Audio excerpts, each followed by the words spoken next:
Good morning student. आज हम फिर सिग्मा एम की तरफ से मैं सुनील कुशवाहा आज फिर एक हम नया टॉपिक लेकर आए हैं। जिस टॉपिक वही है हमारा पुराना मैट्रिसेस। तो मैट्रिसेस में हमने आप लोगों को पहला चैप्टर यानी पहला लेक्चर, दूसरा लेक्चर, तीसरा लेक्चर दे चुके हैं, जिसमें पहले लेक्चर में हमने मैट्रिसेस के बारे में डिफाइन किया था। रो किसे कहते हैं, कॉलम किसे कहते हैं, रो के बारे में, कॉलम के बारे में और बहुत सारी चीज़ें डिस्कस किए हैं।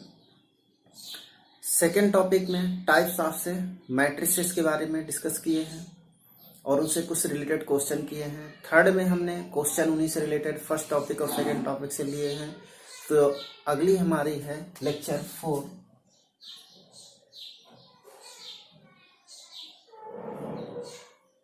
यह है लेक्चर 4। जिसने भी अभी तक हमारी वीडियो पहली, दूसरी, तीसरी ना देखी हो तो उसको जरूर देख लें, क्योंकि लेक्चर 4 तभी बिल्कुल क्लियरली से समझ में आएगा जब आप वहाँ की थ्योरी देखे होंगे। इसलिए मैथ में कहा गया है कि एक मैथ में एक सीक्वेंस का बहुत महत्व है।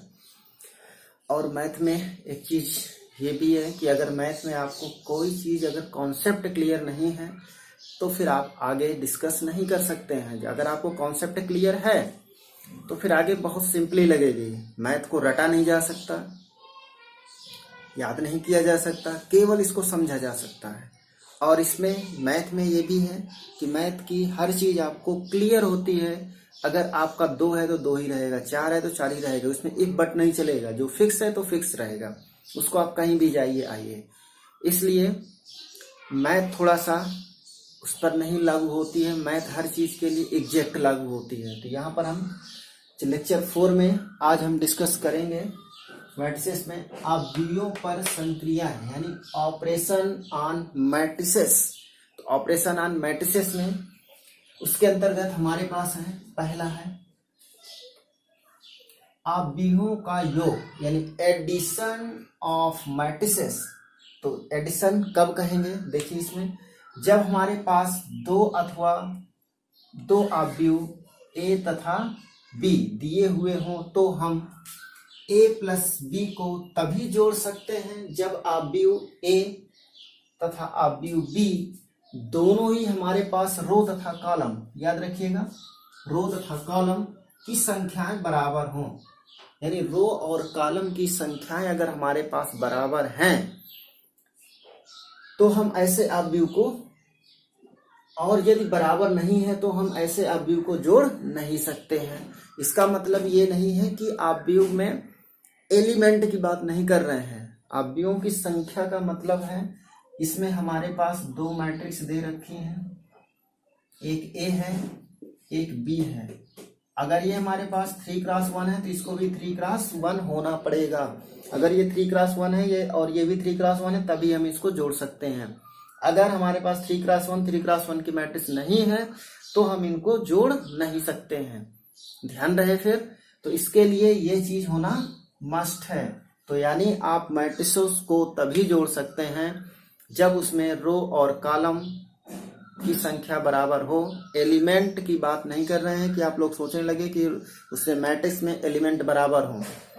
एलिमेंट की बात नहीं कर रहे हैं, यानी रो और कॉलम की बात हो रही थी। जब 2 मैट्रिक्सों का रो और कॉलम क्या होगा, बराबर होगा, तभी हम उनको क्या कर सकते हैं, जोड़ सकते हैं। तो इस चीज का विशेष ध्यान रहे कि मैट्रिसेस को कब जोड़ा जा सकता है, कब घटाया जा सकता है।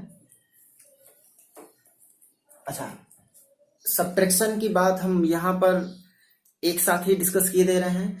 तो जिस प्रकार हम जोड़ रहे हैं उसी प्रकार उसको क्या कर देंगे, सब्ट्रैक्ट भी कर देते हैं। चलिए देखते हैं। हमने 2 मैट्रिक्स एग्जाम्पल पे लिया है। 2 मैट्रिक्स, ये मैट्रिक्स 1 2 3 4 5 6 7 8 9। दूसरी मैट्रिक्स है 10 11 12 13 14 15 16 17 0। तो a प्लस बी ज्ञात कीजिए। तो इसमें स्क्रीनशॉट ले लीजिए। तो हमसे a प्लस बी ज्ञात करने को कह रहा है। तो a प्लस बी ज्ञात करने को कह रहा है तो हमारा सॉल्यूशन यहीं से स्टार्ट हो जाता है। इसीलिए हम इसको सॉल्यूशन, अब हम यहां निकाल रहे हैं a plus B equal to, तो ये a हो गया, ये हमारे पास b हो गया। तो हमने आपको पहले देखा कि इनके रो और कॉलम देखिए बराबर है कि नहीं है। ये कितने क्रॉस की है, ये है 3x3 की मैट्रिक्स, और ये क्या है हमारे पास 3x3 की, तो इसका मतलब इनको जोड़ा जा सकता है। चलिए तो देखिए इसमें क्या करते हैं, फर्स्ट रो का फर्स्ट कॉलम 1 प्लस, अब इसी का फर्स्ट रो का फर्स्ट कॉलम 10, अब इसमें फर्स्ट रो का सेकेंड कॉलम 2 प्लस इसका भी वही प्रोसेस, फर्स्ट रो का सेकेंड कॉलम। रो और कॉलम में अगर किसी को कोई समस्या है तो हमारी फर्स्ट सेकेंड थर्ड तीनों वीडियो देख लेंगे। अगला आ गया 3 प्लस 12, यानी फर्स्ट रो अगर ले रहे हैं तो इसका फर्स्ट रो लिए, फर्स्ट कॉलम का पहला एलिमेंट लिए तो इसका भी फर्स्ट कॉलम का पहला एलिमेंट, इसके फर्स्ट रो में सेकेंड कॉलम, यानी ये C1 ये C2 ये C3 जानते ही होंगे आप, तो सेकेंड कॉलम तो इसका भी सेकेंड कॉलम से जोड़ दिया, थर्ड कॉलम से जोड़ दिया। इसी प्रकार अब आते हैं हम सेकेंड रो में, सेकेंड रो में फर्स्ट कॉलम के लिए तो 4 प्लस 13, अगला है 5 प्लस 14, अगला है 6 प्लस 15, फिर क्या है 7 प्लस, अब यानी हम आते हैं थर्ड रो में, यहाँ का भी third row 7 plus 16, 8 plus 17, 9 plus 0, तो हमारे पास ये निकल के आया। अब इसी क्रम में देख लीजिए, स्क्रीनशॉट ले लीजिए फिर से। तो इसी क्रम में आगे हम बढ़ते हैं कि अगर यहाँ पर ये देख लिए, अब इसका रिजल्ट क्या आएगा। अब रिजल्ट देखना है कि अब इसमें आपस में एक जगह जोड़ के इनको सिर्फ क्या कर देना है, रख देना है। जैसे इधर ही देख लीजिए,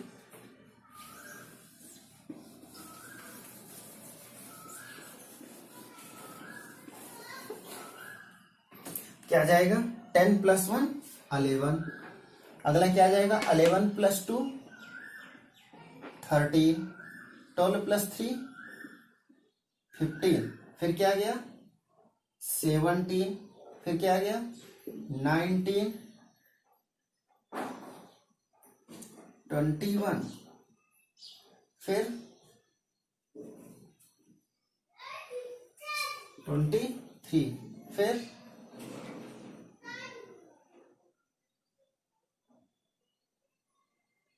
25, अगला 9। तो ये इसका योग आ गया। तो हमारे पास a प्लस बी यहां से फाइंड आउट हो गया। तो शायद अब आपको क्लियर हो गया होगा कि हम मैट्रिक्स को कैसे जोड़ते हैं। जोड़ना भी हो गया, उसका एक एग्जाम्पल भी हमने यहां से समझा दिया। तो मैट्रिक्स का जोड़ना आपको क्लियर हो गया होगा। अब इसी क्रम में आगे हम बढ़ते हैं। एक अवयव का एक अदिश से गुणा करना, ये तो मैट्रिक्स हो गई। अब गुणा करना कैसे है, लेकिन किसमें, अदिश से गुणा करना। अभी मैट्रिक्स का गुणा नहीं है, अदिश का कैसे गुणा करते हैं। तो हम ऊपर का चलिए मिटा देते हैं।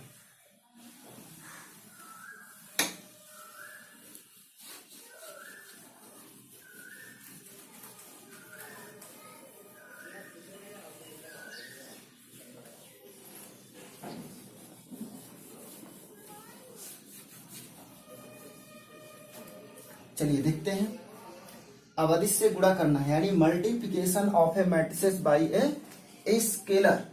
स्केलर यानी अदिश से। ध्यान रहे, मैट्रिक्स को हम आपस में नहीं जोड़ रहे हैं, सिर्फ किसी मैट्रिक्स में एक हम क्या करते हैं, स्केलर से गुणा करना है। वो कैसे करते हैं देखिए, डेफिनेशन इसकी।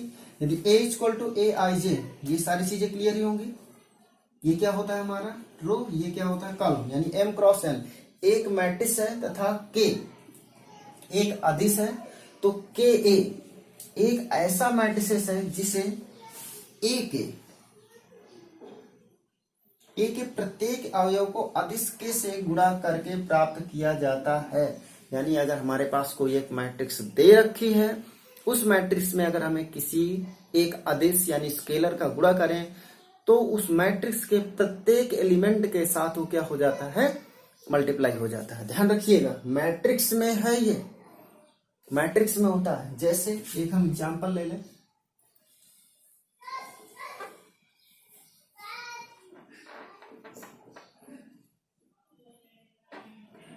इफ यदि a इक्वल टू 1 2 3 4 5 6 7 8 9, तो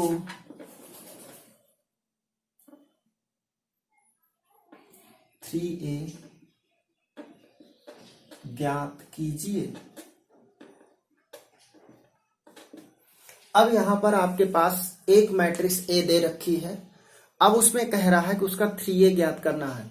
तो ए तो आपके पास गिवन मैट्रिक्स है, ये 3 क्या हो गया यहां पर, ये हो गया स्केलर,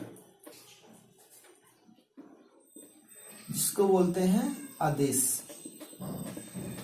तो डेफिनेशन हमारी कहती है कि किसी स्केलर को गिवन मैट्रिक्स के साथ गुणा करने पर मैट्रिक्स के प्रत्येक एलिमेंट से स्केलर का मल्टीप्लाई हो जाता है। क्लियर हो गई होगी शायद यहां से बात। यानी अब इसका देखिए सॉल्यूशन हम यहां से देख लें। 3a मतलब 3a हो गया 1 2 3 4 5 6 7 8 9।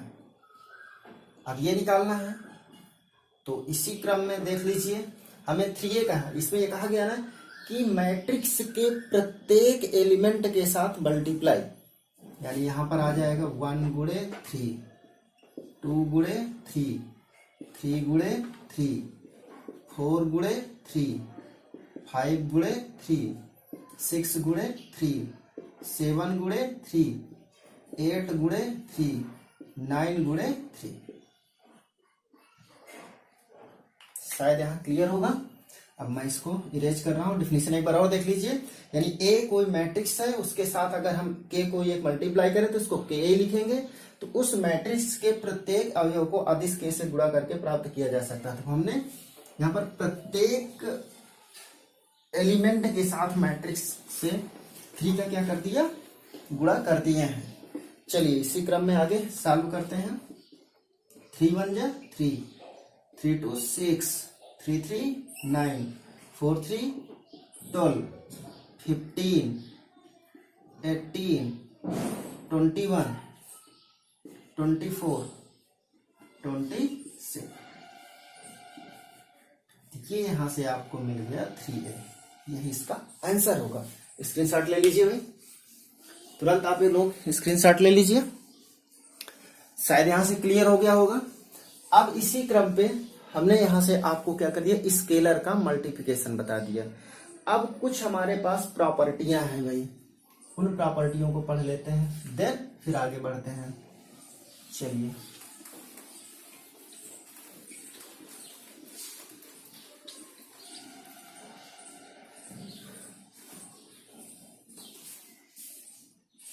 चलिए तो हम पहले अभी स्केलर इतना करने के बाद अवयवों के योग के गुणधर्म बताते हैं।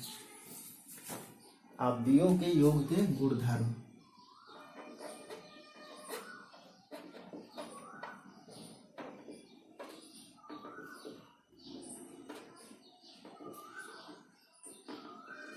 गुणधर्म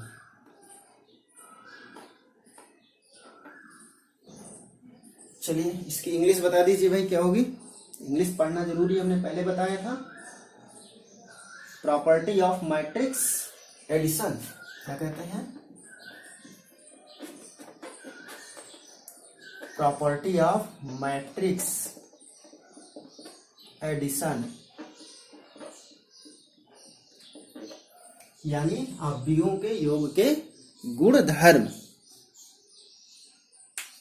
ठीक है,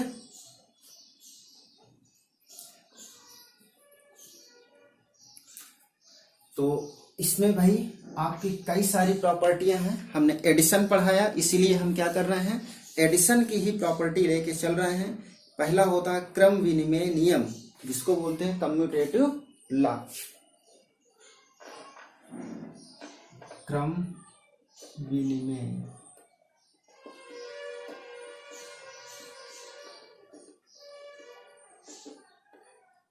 इसको बोलते हैं कम्यूटेटिव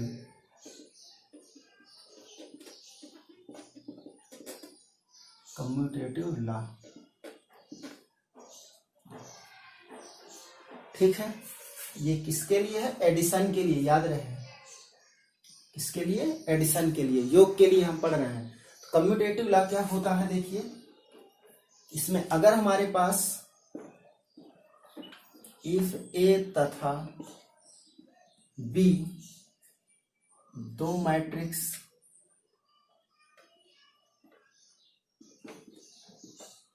दिया है तो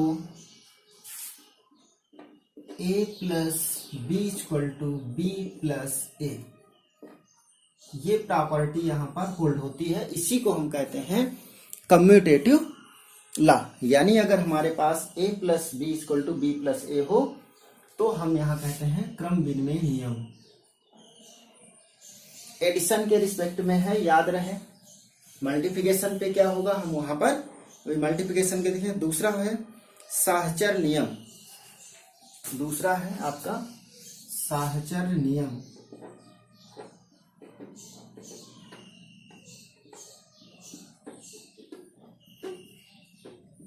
जिसको बोलते हैं एसोसिएटिव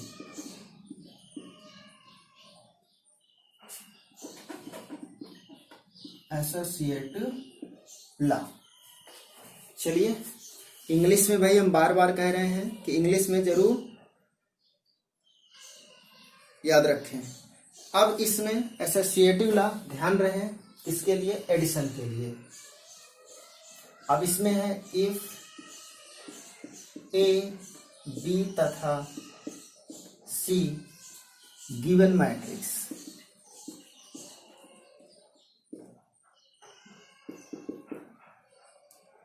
तो अगर ए बी सी हमारे पास क्या है?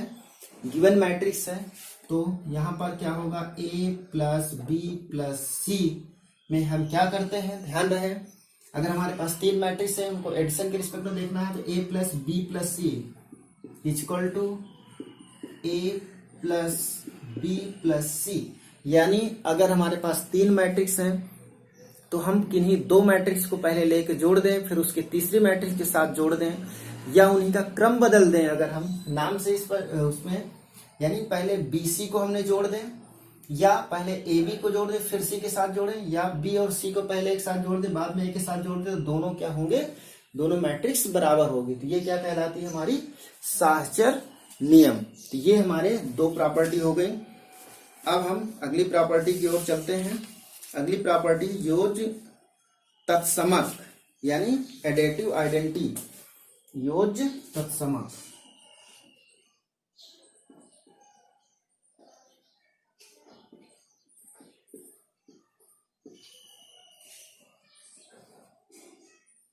योज तत्समक यानी एडेटिव आइडेंटिटी।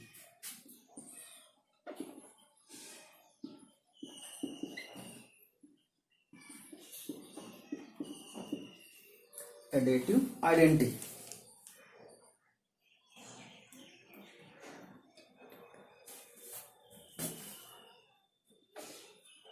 TITY होती है भाई, स्पेलिंग थोड़ा सा देख लीजिएगा। Additive identity, additive identity addition के लिए एडेटिव आइडेंटिटी होती क्या है? इसका आगे बहुत ही यूज है, यानी योज्य तत्समक।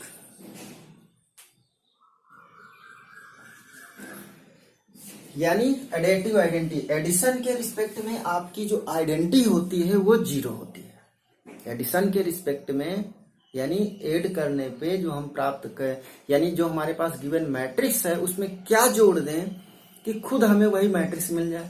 यानी क्या जोड़ दें? जीरो जोड़ दें। तो एडिशन के रिस्पेक्ट में आइडेंटिटी हमारी क्या होती है? जीरो होती है, ये ध्यान रहे। तो यानी अगर हमारे पास if A is given matrix, then A plus 0 equal to 0 plus A। यानी A हमारे पास जो गिवन हमारी मैट्रिक्स है उसमें हमने एक जीरो मैट्रिक्स को जोड़ दिया। जीरो मैट्रिक्स के सारे एलिमेंट क्या होते हैं? जीरो होते हैं, तो मालूम ही है, हम इसके पहले डिस्कस कर चुके हैं। तो यहां पर ये क्या कहलाएगी? अगर जी जोड़ दें तो हमें खुद वही मिल जाए। यानी एक तरह से योज तत्समक में एडेटिव आइडेंटिटी कहलाएगी। यहां से एडिटिव आइडेंटिटी ही याद रखिए, इंग्लिश वाला ही वर्ड याद रखिए। अगला है योज्य व्युत्क्रम, एडिटिव इनवर्स। क्या है? योज्य व्युत्क्रम,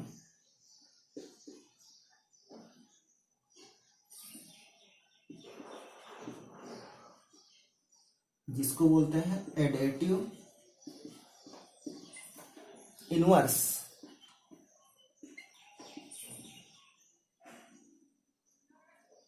एडिटिव इनवर्स।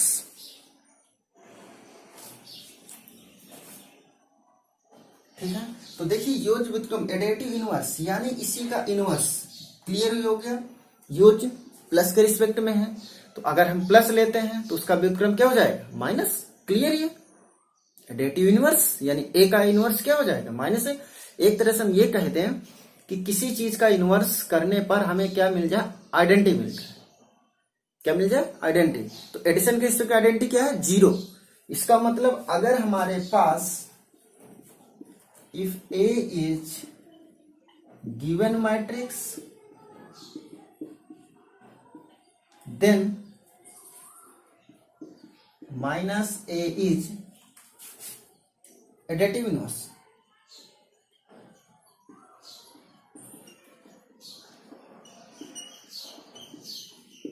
यानी जैसे अगर ए है, ए के साथ हम क्या जोड़ दें कि हमें क्या मिल जाए? 0 मिल जाए, क्योंकि एडिटिव इनवर्स का मतलब क्या है? आइडेंटिटी मिलना है। तो आइडेंटिटी ए के साथ हम क्या जोड़ दें? माइनस ए जोड़ दें, तो हमें क्या मिल जाएगी? 0 मिल जाएगा। तो ये कहलाता है आपका योज्य व्युत्क्रम या इसी को एडिटिव आइडेंटिटी। अगला है कंसीलेशन लॉ, निरसन नियम। अगला क्या है? कंसीलेशन लॉ। चलिए 4 स्क्रीनशॉट ले लीजिए यहां से।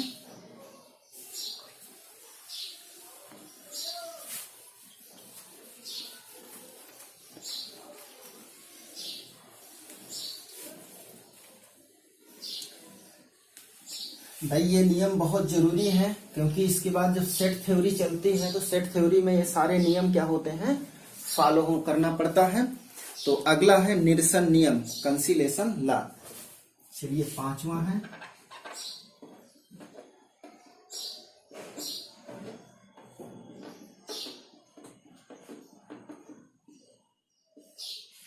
निरसन नियम। चलिए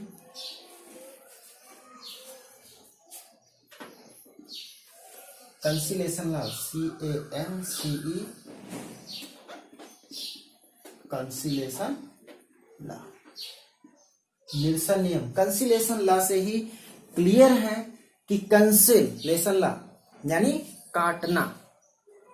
तो वैसे तो आगे चल के आगे की क्लासों में BSc और MSc वगैरह की जब पढ़ेंगे, IITs और सब आगे इसकी तैयारी करेंगे, तो ये निरसन नियम आपका 2 प्रकार से फॉलो करता है, लेफ्ट कंसीलेशन लॉ और राइट कंसीलेशन लॉ।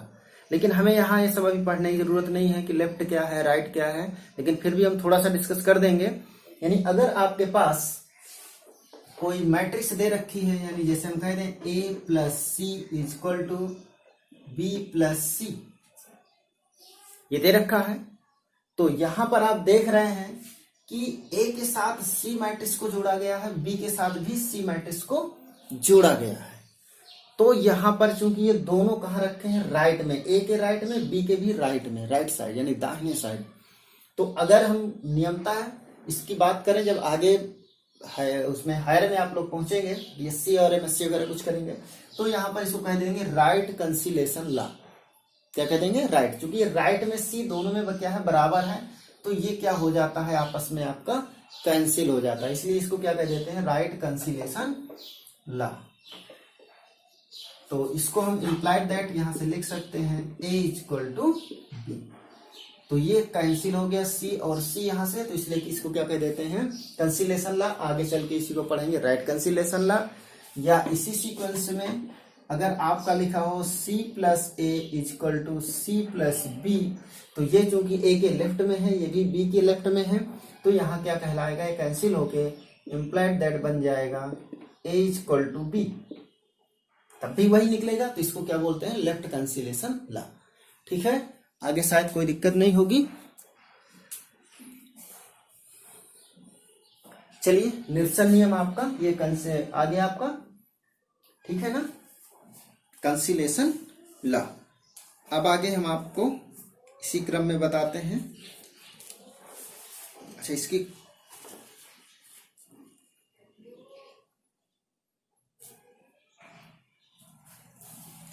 अब इन्हीं के कुछ एग्जाम्पल ले लें भाई। तो हमने पहला जो बताया था, क्या बताया था, साक्षर नियम, क्यों भाई, क्रमबिन्वय नियम, पहले क्रमबिन्वय नियम बताया था ना। यानी अगर a इक्वल टू आपके पास, एग्जाम्पल लेके चल रहे हैं भाई क्रमशः, हमने ये सब बता दिया, 5 थे, 5 बता दिए हैं।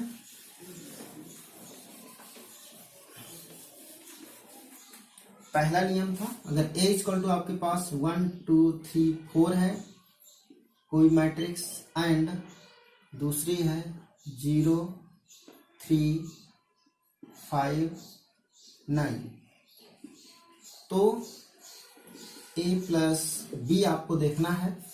a प्लस b में 1 2 3 4 प्लस 0 3 5 9, इनको आपस में जोड़ना हमने बता दिया था। 1 प्लस 0 2 प्लस इसका इसके साथ और इसका इसके साथ। इसी प्रकार 3 प्लस 5 4 प्लस 9,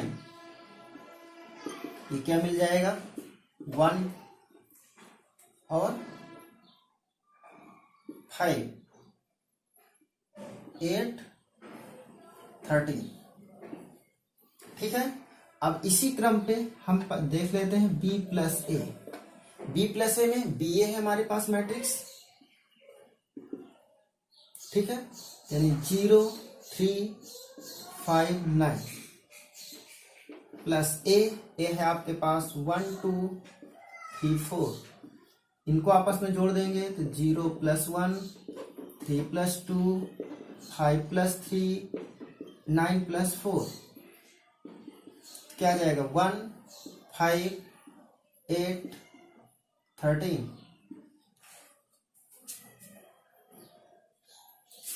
ठीक है। इसको देख लीजिए, ये हमारे पास निकल के आ गई। तो देखिए ये है हमारे पास a प्लस बी, और हमने यहाँ निकाला b प्लस ए, तो क्या देख रहे हैं, ये दोनों बराबर हैं, तो हमारा यहाँ से क्या आ गया, a प्लस बी, यानी b plus A equal to B plus A. ये क्या क्या कहलाया आपका भाई, यहाँ से कौन सी प्रॉपर्टी हो गई, commutative.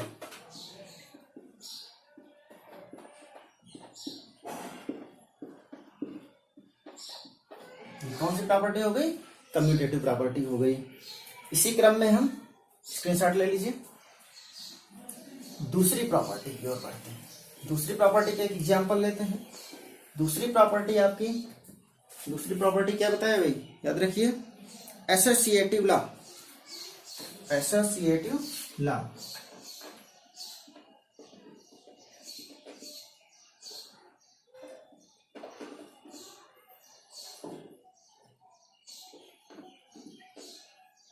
Associative law.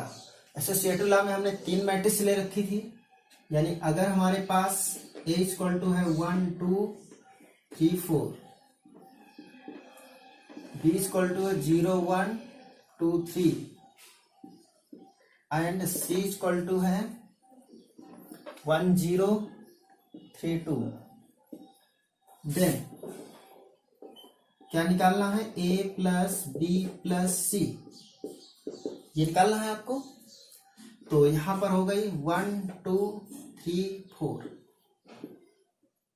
Plus 0 1 2 3 plus 1 0 3 2, तो इसको हम क्या कर लेते हैं, ब्रैकेट में रख लेते हैं। तो देखिए इसके अनुसार एसोसिएटिव लॉ जो हमारा कहता है, तो इसके लिए हम पहले क्या करेंगे, इन दोनों मैट्रिक्स को जोड़ देंगे। तो 1 0 प्लस 1 क्या आ जाएगा, 1 1 प्लस 0 क्या आ जाएगा, 1 2 प्लस 3 कितना आ जाएगा, 5 3 प्लस 2 कितना आ जाएगा, 5। ये इन दोनों का एडिशन है। अब इनको जोड़ दीजिए, 1 + 1 1, 1 + 1 2, 2 + 1 3, 3 + 5 8, 4 + 5 9। तो ये यहां से आपका आ गया a + b + c। इसको कुछ नॉमिनेशन दे दीजिए फर्स्ट। क्लियर। अब इसी सीक्वेंस में अब इनका क्रम क्या कर दें, चेंज कर देते हैं, चेंज कर देते हैं। यानी अब हम यहां से ले लेते हैं a + b + c में a + b + c। तो देखिए यहां से क्या जाएगा, ए मैट्रिक्स है आपके पास 1 2 3 4, प्लस बी है आपके पास 0 1 2 3, प्लस सी मैट्रिक्स है 1 0 3 2। अब हम इसको क्या कर लेते हैं, एक अलग ब्रैकेट में रख लेते हैं। अब इन दो को ऐड करके देख लेते हैं पहले आपस में। 1 से 0 जोड़ोगे 1 आएगा, 2 से 1 जोड़ोगे 3 आएगा, 3 से 2 जोड़ोगे 5 आएगा, 4 से 3 जोड़ोगे 7 आएगा, प्लस 1 0 3 2। ये वैसे ही रख दिया। अब हम इसमें आगे चलते हैं इसी क्रम में, इनको जोड़ देंगे। 1 + 1 कितना आ गया 2, 3 + 0 आ जाएगा 3, 5 + 3 आ जाएगा 8, 7 + 3 9। देखिए भाई 2 3 8 9। तो यहां से हमारा क्या निकला, a + b + c = किसके बराबर आ गया, a + b + c, इसके बराबर आ गया। तो इसका मतलब यहां से a + b + c = a + b + c। तो ये क्या हो गया भाई हमारा एसोसिएटिव ला होल्ड। तो यहां से एसोसिएटिव ला आपका क्या हो जाता है, होल्ड हो जाता है। शायद यहां पर कोई समस्या नहीं आई होगी। अब इसी क्रम में हम तीसरा लेके चलते हैं।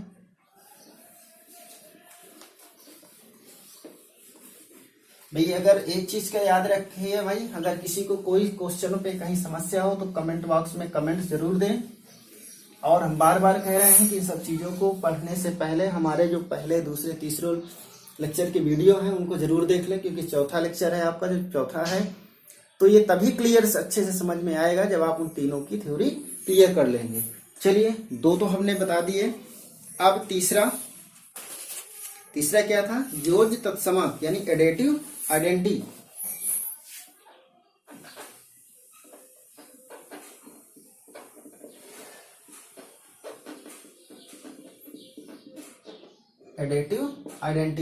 एडेटिव आइडेंटिटी क्या थी भाई, उसकी डिफिनीशन थोड़ा सा 1 सेकंड में तुरंत तो करिए। यानी इसके लिए क्या बताया गया था, यानी अगर आपके पास एक कोई मैट्रिक्स दे रखी है उसमें ऐसा कुछ जोड़ दें कि हमें खुद एक क्या मिल जाए, मैट्रिक्स मिल जाए या ऐसा, ठीक है ना। तो इसके लिए अगर हमारे पास यहाँ एग्जाम्पल हम लेके चल रहे हैं, अगर एग्जाम्पल पे हम अगर कोई एक मैट्रिक्स ले लें यहां से 1 2 3 4 5 6 7 8 9, देन a + 0, तो क्या जाएगा a + 0, इसका मतलब 1 2 3 4 5 6 7 8 9, प्लस 0 का मतलब 0 0 0 0 0 0 0 0 0। भाई मैट्रिक्स फॉर्म में ले रहे हैं तो मैट्रिक्स में आप जानते हैं रो और कॉलम होते हैं। तो अगर हमारे पास 3x3 की मैट्रिक्स है तो हमें यहाँ भी क्या लेना पड़ेगा, 3x3 लेना पड़ेगा, तभी जोड़ सकते हैं।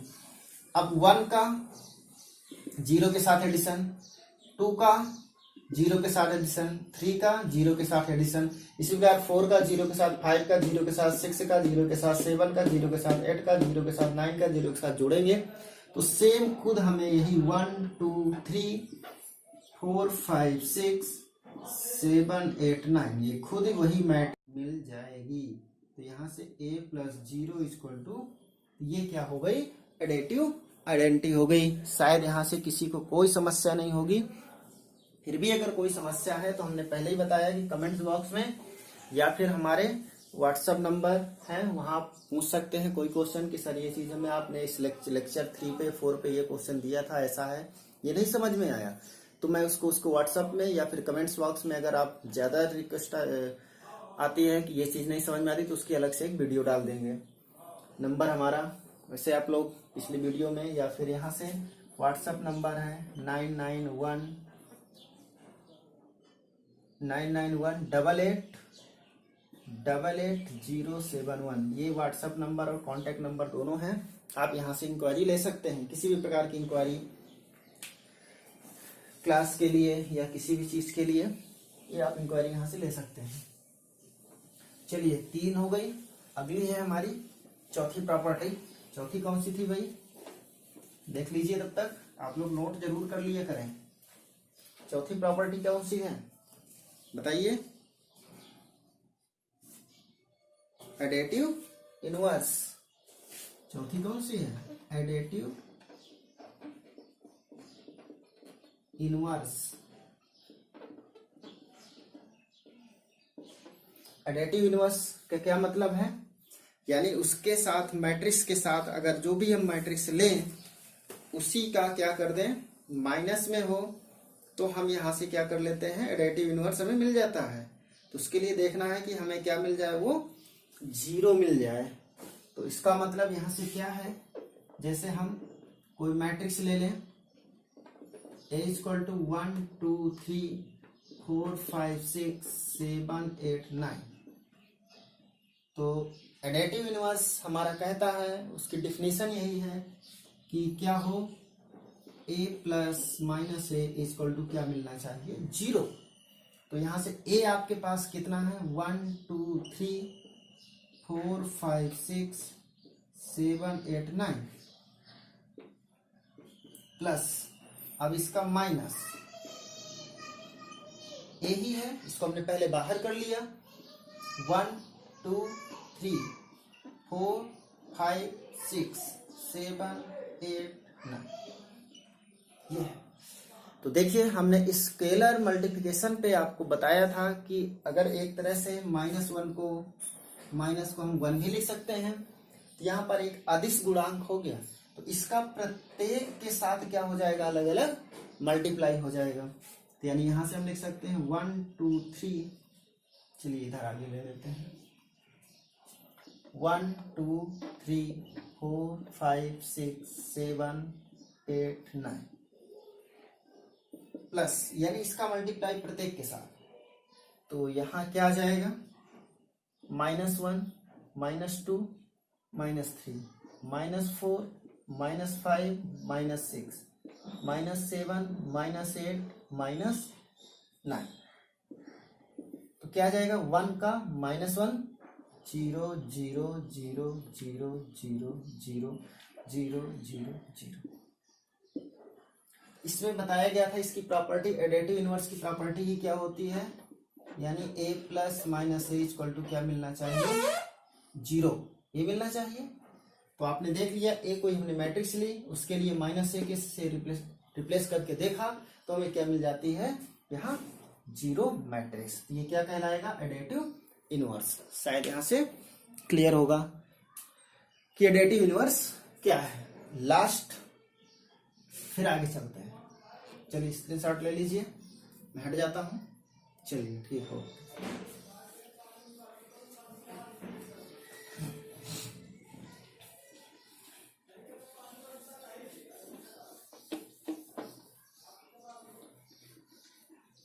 लास्ट प्रॉपर्टी हमने क्या बताई थी भाई, तुरंत कहा याद किया करिए भाई, कंसीलेशन लॉ।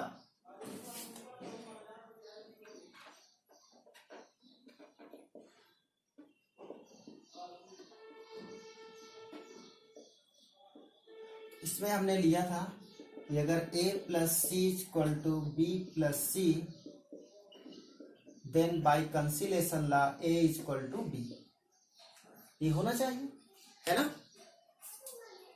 चलिए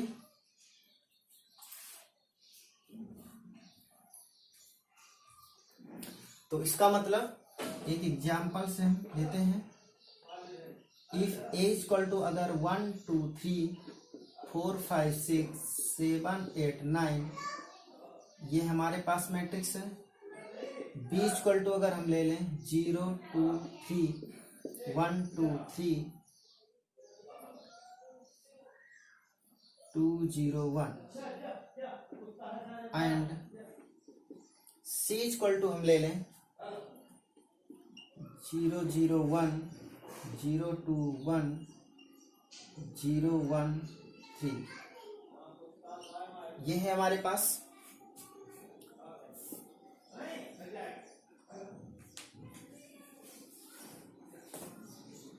चलिए आगे इसी क्रम में जोड़ना स्टार्ट कर दीजिए।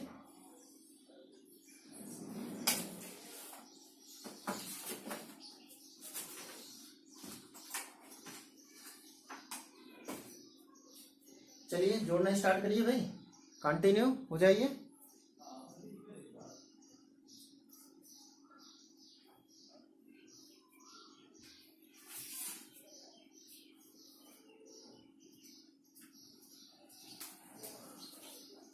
चलिए जोड़ते हैं।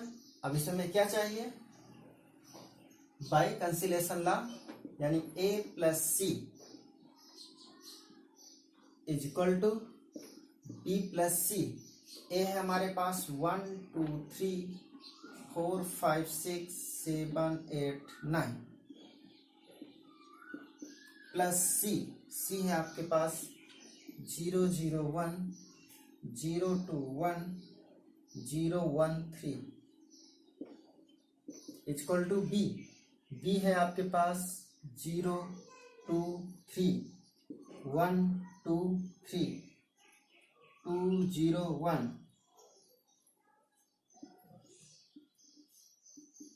प्लस सी है आपके पास 0 0 1 0 2 1 0 1 3 ये है आपके पास तीसरी मैट्रिक्स, है ना। दिख नहीं रहा होगा भाई, और इसको छोटा करते हैं बी वाले को 0 2 3 1 2 3 2 0 1 प्लस सी है आपके पास 0 0 1 0 2 1 0 1 3। तो इसमें देखिए जो सी मैट्रिक्स है ये है सी और ये है सी आपकी, तो देख रहे हैं कि सेम है, यानी 3x3 की है पहली बात। दूसरी चीज प्रत्येक एलिमेंट इसके बराबर भी है, तो ये मैट्रिक्स राइट में जाके सीधे कट के क्या हो जाएगी 0, यानी एक तरह से ये क्या हो गई, कट हो गई। तो आपके पास बचा क्या 1 2 3 4 5 6 7 8 9, यानी एक तरह से हम ये कह सकते हैं हमारे पास ए मैट्रिक्स क्या मिल गई बी बाय कंसिलेशन लॉ। तो ए इक्वल टू बी नहीं है, हम यहाँ पर ये मत सोच लिए इक्वल टू बी, हम ये देखें कि इसको बिना जोड़े हुए सीधे सीधे हम ऐसा लिख देते हैं, ठीक है ना, कि पता चला आप इसको जोड़ते रहे फिर इसको जोड़े, देखें कि मैट्रिक्स के प्रत्येक एलिमेंट बराबर हैं, तो सीधे by cancellation law this equal to this हम लिख सकते हैं। ये होता नहीं है ए इक्वल टू बी है नहीं, लेकिन हमारे नियम से यहाँ से कैंसिलेशन लॉ से ये कैंसिल हो गया, ये कैंसिल हो गया, हमें रिजल्ट ये निकल के आ गया। तो यहाँ से आपके पांचों प्रकार की कंडीशन हम यहाँ पर दिखा दिए हैं भाई। इसके बाद आता है आपका मल्टीप्लिकेशन। तो मुझे लगता है कि आप पहले आज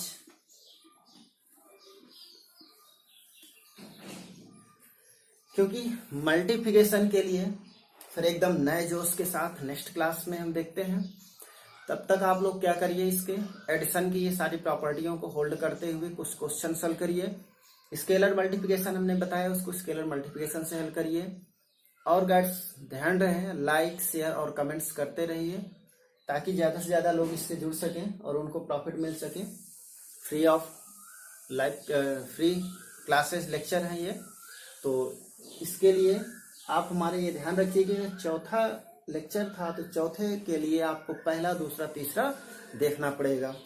तो इसके लिए अगर आपको कोई समस्या है तो हमने अपने नंबर दे रखे थे 9918888071, ये व्हाट्सएप नंबर है और कांटेक्ट भी है। दूसरा है हमारा 7985918124। ठीक है, तो ये आप हमारे कांटेक्ट नंबर पर किसी भी प्रकार की इंक्वायरी के लिए ले सकते हैं। क्लासें कब से चलेंगी, कब से स्टार्ट हो जाएंगी सिग्मा एम में, और बाकी तो जब तक ये कोविड-19 की वजह से सारी क्लासें अभी बंद हैं। जैसे ही स्टार्ट होती हैं, गवर्नमेंट का कोई ऑर्डर आता है तो स्टार्ट करते हैं, तो तब तक आप यहाँ सीखते रहिए। फ्री क्लासेस हैं और इसके लिए आप लोग अपने दोस्तों पे लाइक, कमेंट्स और शेयर जरूर करें। मिलते हैं नेक्स्ट 5वें लेक्चर में फिर नेक्स्ट डे के लिए। तब तक के लिए गाइड्स, ओके, बाय, जय हिंद।